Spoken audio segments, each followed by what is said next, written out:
नमस्कार, आप देख रहे हैं यूपी 9 भारतवर्ष खबर। उत्तर प्रदेश के फरुखाबाद जिले से है। पूर्व सीएम अखिलेश यादव का बयान। पूर्व सीएम इंडिया गठबंधन के सपा प्रत्याशी को लेकर जनसभा में दिया बयान। परीक्षा के सभी पेपर लीक हुए, किसानों की आय दोगुनी नहीं हुई। बीजेपी संविधान और आरक्षण को खत्म करना चाहती है। दिल्ली की जेएनयू में पीडीए परिवार के केवल 15% लोग, पीएचयू में 15% से कम लोग नौकरी में। सरकार आउटसोर्सिंग जैसी व्यवस्थाओं को कर रही लागू। अग्निवीर से नौजवान दुखी हुआ, प्राइवेट सेक्टर बढ़ेगा तो आरक्षण घटेगा। इस बार मनमर्जी नहीं चलेगी और ना ही मनमर्जी कोई सुन रहा है। बीजेपी का हर डायलॉग फेल हो रहा है। गंगा सफाई नहीं हुई, बीजेपी खिसियाकर काम कर रही है। संभल में पुलिस से वोट डालने से रुकवाया। सपा के बूथों पर गड़बड़ी करने का प्रयास हुआ।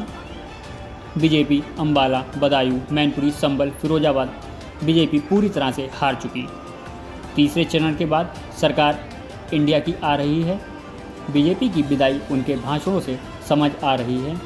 बीजेपी के भाषण बदल गए। लखनऊ और दिल्ली वालों के भाषण बदल गए हैं। भाषणों से हार का रुझान साफ है। हरियाणा सरकार तो अपनी जगह है। 4 जून के बाद यूपी की चिंता करें। देखिए, ये बहस का मुद्दा होना चाहिए कि अभी जो परीक्षाएं हुई सब पेपर लीक हो गए, किसानों की आय दोगुनी नहीं हुई। और सबसे बड़ा सवाल ये है कि भारतीय जनता पार्टी आरक्षण और संविधान को खत्म करना चाहती है। जो लोग संविधान और आरक्षण को बचाना चाहते हैं वो अपना वोट खराब न करें, समाजवादी पार्टी और इंडिया गठबंधन की मदद करें।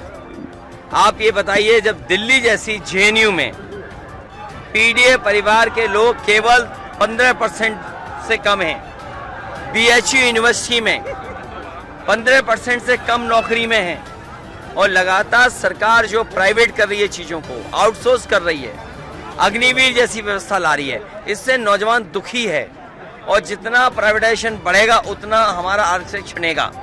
ये सरकार वो है जिसने नौकरी, रोजगार और आरक्षण छीना है और संविधान को खतरा पैदा किया है। इसलिए क्योंकि इनके पास जवाब नहीं है, इसीलिए ये ध्यान हटाने के लिए इन बातों को कर रहे हैं।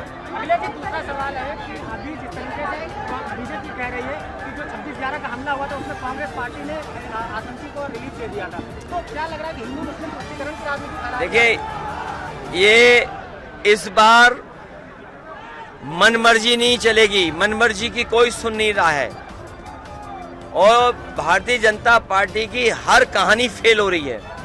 हर कहानी उनकी फ्लॉप हो रही है। उनका हर डायलॉग जनता स्वीकार नहीं कर रही है। उनका हर डायलॉग फेल हो रहा है। वही घिसे पिटे डायलॉग जनता सुनना नहीं चाहती। वो कहानियां जो सुना चुके हैं उन पे कोई सुनने वाला नहीं है।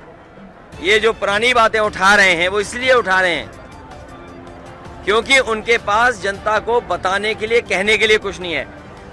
किसान दुखी है, आय दोगुनी नहीं हुई, माँ गंगा साफ नहीं हुई। आप तो फरुखाबाद में रहते, गंगा के किनारे के लोग हैं। हम भी कन्नौज के क्षेत्र के गंगा के किनारे के लोग हैं।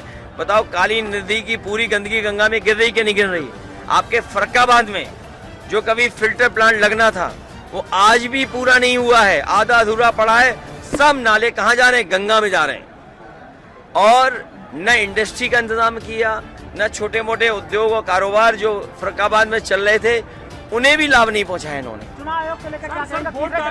वोट डालने को लेकर मैडम ने बयान दिया था कि 100 बूथों पे उनको वोट नहीं डालने दिया जा रहा। उनको देखिए, ये भारतीय जनता पार्टी खिसिया गई और खिसियाना का असर देखिए आप। संभल में पुलिस लगा करके वोट रोक रहे थे। पुलिस प्रशासन, चुनाव आयोग का काम यह कि ज्यादा से ज्यादा वोट पड़े, लेकिन जब वो खिसिया गए तो पुलिस को आगे कर दिए। और जो समाजवादियों के पक्के बूथ थे वहां तक भी गड़बड़ी करना चाहते थे। लेकिन मुझे खुशी है इस बात की कि समाजवादी कार्यकर्ता ना झुका ना डरा, पूरी जिम्मेदारी के साथ पूरे दिन वोट डालता रहा। उसका परिणाम ये हुआ कि भारतीय जनता पार्टी हार रही है। आपके बगल में बताओ, आमला है, हार गए कि नहीं हार गए भारतीय जनता पार्टी के लोग?